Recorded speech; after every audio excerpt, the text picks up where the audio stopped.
Good morning class. Now today we will discuss a question related to the death of a partner. Okay अभी तक हमने retirement की बात करी, आज हम पढ़ेंगे डेथ ऑफ अ पार्टनर के बारे में। तो बहुत ज़्यादा बच्चों इसमें जो है डिफरेंस नहीं है, थोड़ा मोड़ा सा आपका डिफरेंस आता है जिससे आपको बहुत ज़्यादा प्रॉब्लम नहीं आएगी इन क्वेश्चंस को सॉल्व करने में।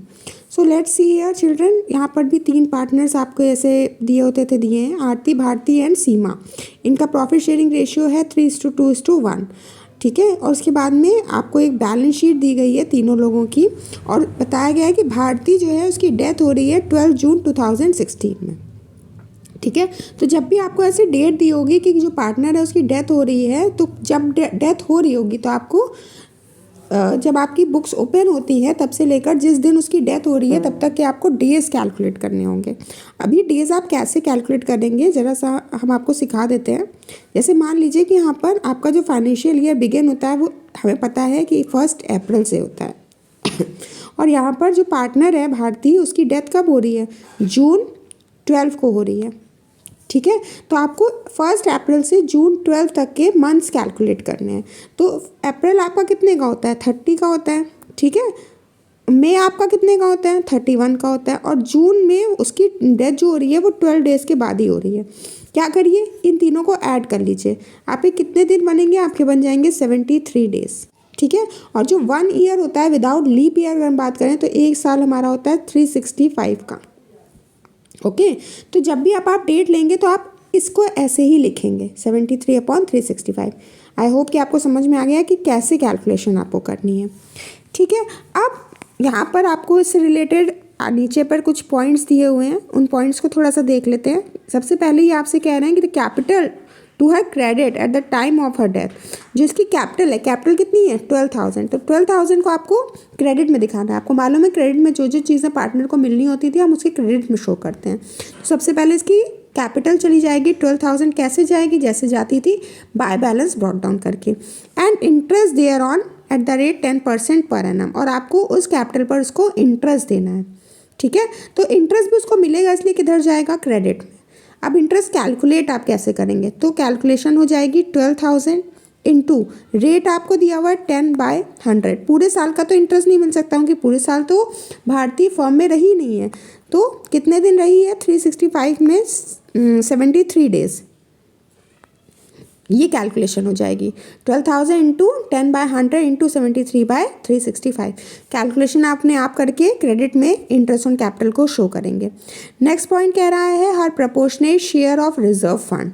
कितना रिजर्व यहाँ पर दिया हुआ है? 12,000 का। तो 12,000 पे उसको उसका शेयर देना है। ठीक है, तो शेयर चेक करना पड़ेगा आपको ऊपर से ही कितना है? 3:2:1। तो 2/6, तो 12,000 इंटू 2/6। ये भी भारती को मिलेगा तो किस साइड जाएगा? क्रेडिट में। The calculation again you will do by your own. Is that clear? Next C point. C point में कह रहे हैं her share of profits for the intervening profit will be based on the sales during that period which was calculated as ₹1 lakh. अब ये जो 1 लाख है ये आपको टोटल सेल्स दी हुई है बच्चों। ठीक है, टोटल प्रॉफिट दिया हुआ है। ओके, मतलब सेल्स का जो प्रॉफिट है वो आपको 1 लाख का दिया हुआ है। The rate of profit past 3 years had been 10% on sales. तो 10% आपको इसका सेल्स का निकालना है। ठीक है, तो ये तो पूरी फर्म का प्रॉफिट होगा ना। तो जब आप इसको कैलकुलेट करेंगे तो ये कितना आएगा? 10,000 हो जाएगा। अब 10,000 तो पूरी फर्म का प्रॉफिट आया। भारती का शेयर कितना था? 2/6। ठीक है, तो उसको उसका शेयर आप निकाल करके दे देंगे 10,000 का 2/6। होपफुली आपका 3,333 करके कुछ आएगा।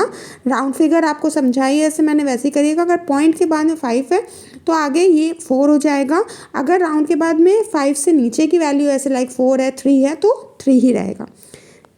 ठीक है, तो ये आ जाएगा आपका प्रॉफिट। तो प्रॉफिट भी उसको मिलेगा, इसलिए बाय प्रॉफिट एंड लॉस करके आप इसको क्रेडिट में दिखाएंगे। नेक्स्ट डी पॉइंट बोल रहा है goodwill according to her share of profit to be calculated by taking twice the amount of average profit of the last 3 years less 20%। इसको अब आपको समझना है।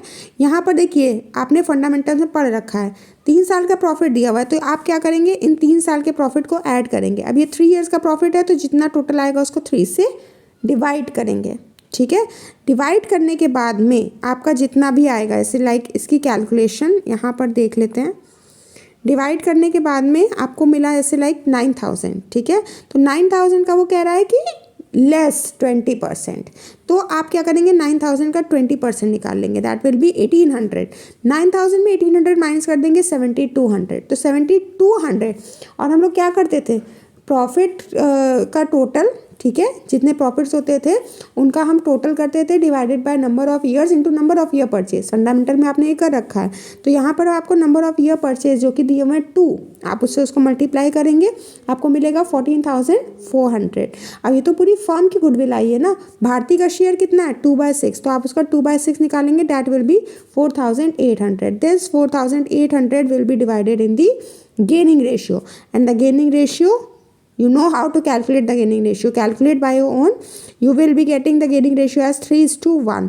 So this 4800 will be distributed in the ratio of 3:1. अब इसको जैसे हम दिखाते थे सेम वैसे ही शो करेंगे। क्रेडिट में हम रिमेनिंग पार्टनर्स का नाम लिखते हैं, तो रिमेनिंग पार्टनर्स कौन है, आरती और सीमा। तो by Aarti's capital account, by Seema's capital account लिखा, और दोनों में हमने अमाउंट डाल दिया। डेबिट में इसमें आपको कुछ भी करने की ज़रूरत नहीं है, बस एक छोटा सा डिफरेंस है, ठीक है। अब आपकी क्रेडिट साइड कंप्लीट हो गई है। अब आप क्या करेंगे, क्रेडिट का टोटल करेंगे। अब लास्ट में ये बैलेंस कैसे फॉरवर्ड किया जाएगा, जो भारती है उसकी तो डेथ हो चुकी है, तो भारती के जो एग्जीक्यूटर है, ठीक है, भारती की ने जिसको नॉमिनी बनाया था उसको वो पैसा मिल जाएगा। तो आप कैसे लिखेंगे इसको, टू भारतीज एग्जीक्यूटर्स अकाउंट करके लिखेंगे। बात समझ में आ गई। ये आपका हो गया भारती का कैपिटल अकाउंट। अब आगे आपसे क्या कहा गया है, आगे आपसे कहा गया है इसकी जर्नल एंट्री बनाने के लिए। जर्नल एंट्री आपको इजी है, पता है कैसे बनती है। तो जनरल रिजर्व को आपने क्या किया था, क्रेडिट किया था भारतीय कैपिटल अकाउंट में, तो यहाँ जनरल रिजर्व डेबिट हो जाएगा। और आपने कौन सा अकाउंट बनाया था, भारतीय कैपिटल अकाउंट, तो टू भारतीय कैपिटल अकाउंट। फिर नेक्स्ट है आपका इंटरेस्ट ऑन कैपिटल भी आपने दिया, तो इंटरेस्ट ऑन कैपिटल टू भारतीय कैपिटल अकाउंट आपने कर दिया। प्रॉफिट एंड लॉस भी आपने बांटा था, तो प्रॉफिट एंड लॉस टू भारतीय कैपिटल अकाउंट आपने कर दिया। उसके बाद में आपने गुडविल निकाल दी, तो गुडविल की भी एंट्री आपको पता है, remaining partners capital account debit to retiring partners capital account, वो हो गई। अब भारतीय का जो एग्जीक्यूटर है वो किस साइड है, डेबिट साइड है आपके भारतीय के कैपिटल अकाउंट में, तो यहाँ पर किधर चला गया, क्रेडिट में चला गया, ठीक है। और भारतीय का कैपिटल अकाउंट डेबिट हो गया। इसके बाद में लास्ट में आपको एक पॉइंट दिया हुआ है बेटा, जो कि आपसे कह रहा है कि इन्वेस्टमेंट जो है वो आपकी सेल हो रही है 16,200 की। अब इसको आपको ध्यान देना है, यहाँ पर आप चेक कर सकते हैं कि जो इन्वेस्टमेंट है वो कितने की है, 13,250 की, ठीक है। तो 13,250 की इन्वेस्टमेंट अगर आपकी जा रही है 16,200 में, तो पहले तो कंपेयर कर लीजिए कि आपको इन्वेस्टमेंट के सेल करने पर प्रॉफिट हो रहा है या लॉस हो रहा है। जाहिर सी बात है क्या हो रहा है, प्रॉफिट हो रहा है। तो प्रॉफिट कितने का हो रहा है, आपको प्रॉफिट हो रहा है 2,950 का, ठीक है। तो क्योंकि इन्वेस्टमेंट एसेट है, हम उसको सेल कर रहे हैं, तो वापस से एसेट जैसे डेबिट होता है तो अब क्या हो जाएगा, क्रेडिट हो जाएगा। क्योंकि हमको प्रॉफिट हो रहा है इसलिए प्रॉफिट क्या हो जाएगा, क्रेडिट हो जाएगा। और बैंक से हमको पैसा मिलेगा इसलिए बैंक क्या हो जाएगा, डेबिट हो जाएगा। So children, I hope this question is clear to you all. See you with the last question of this chapter tomorrow. Thank you. Have a nice day.